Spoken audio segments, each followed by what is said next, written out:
They see my disability, I see my ability. They call me disabled, I call myself differently abled. There are some incidents that happen in your life.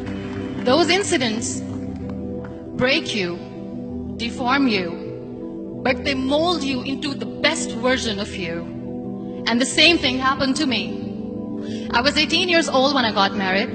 My father wanted me to get married. And all I said was, if that makes you happy, I'll say yes. And of course, it was never a happy marriage. Just about after 2 years of getting married, I met a car accident. Somehow my husband fell asleep and the car fell in the ditch. He managed to jump out, saved himself. I'm happy for him. But I stayed inside the car and I sustained a lot of injuries. The list is a bit long, don't get scared. The wrist was fractured. Shoulder bone and collarbone were fractured. My whole rib cage got fractured. And because of the rib cage injury, lungs and liver were badly injured. I couldn't breathe. I lost urinary bowel control. That's why I have to wear the bag wherever I go. 3 vertebrae of my backbone were completely crushed. And I got paralyzed for the rest of my life. I finally ended up in a hospital where I stayed for 2.5 months. I underwent multiple surgeries. One day, doctor came to me and he said, well, I heard that you wanted to be an artist, but you ended up being a housewife. I have a bad news for you. You won't be able to paint again because your wrist and your arm are so deformed, you won't be able to hold a pen again. Next day, doctor came to me and said, your spine injury is so bad, you won't be able to walk again. Because of your spine injury and the fixation that you have in your back, you won't be able to give birth to a child again. That day, I was devastated. I asked my mother, why me? And that is where I started to question my existence. Why am I even alive? And that is where I realized that the words have the power to heal the soul. My mother said to me, this too shall pass. God has a greater plan for you. I don't know what it is, but He surely has. And in all that distress and grief, somehow or the other, those words were so magical that they kept me going.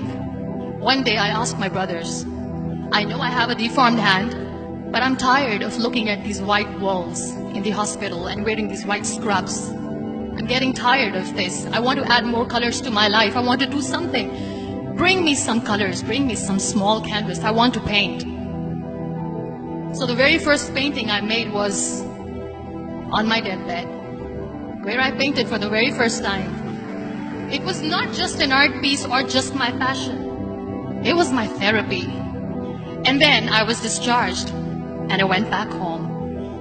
And I went back home and I realized that I have developed a lot of pressure ulcers on my back and on my hip bone. I was unable to sit. There were a lot of infections in my body, a lot of allergies. So doctors wanted me to lie down on the bed straight for not 6 months, for not 1 year, for 2 years.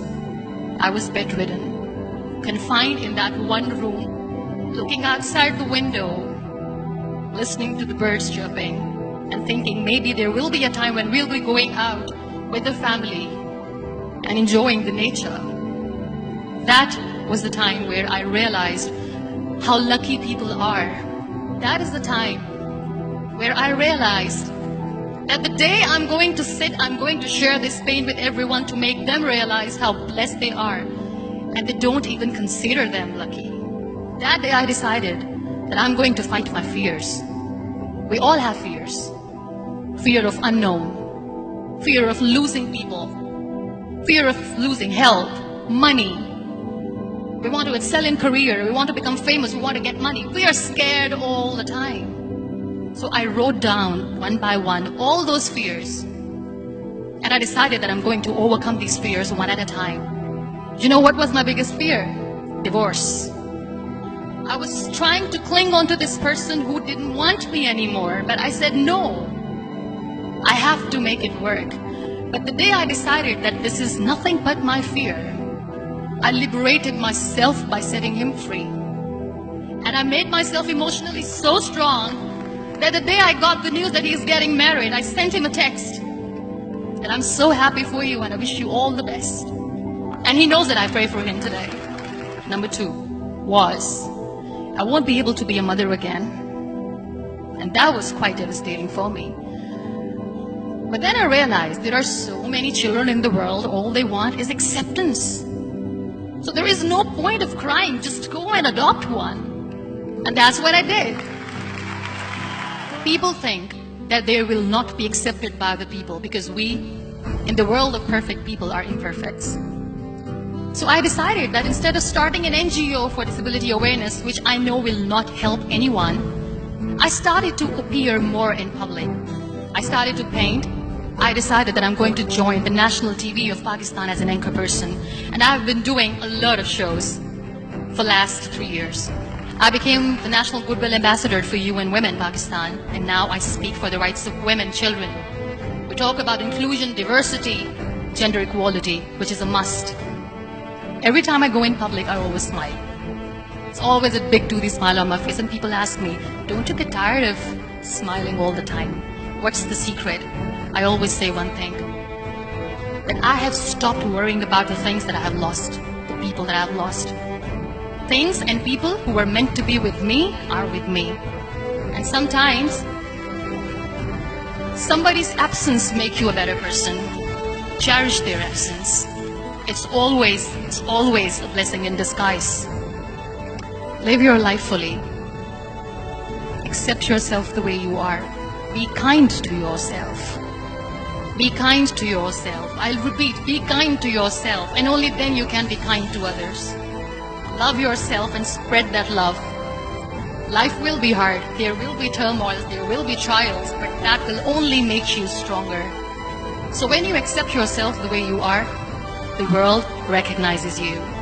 It all starts from within.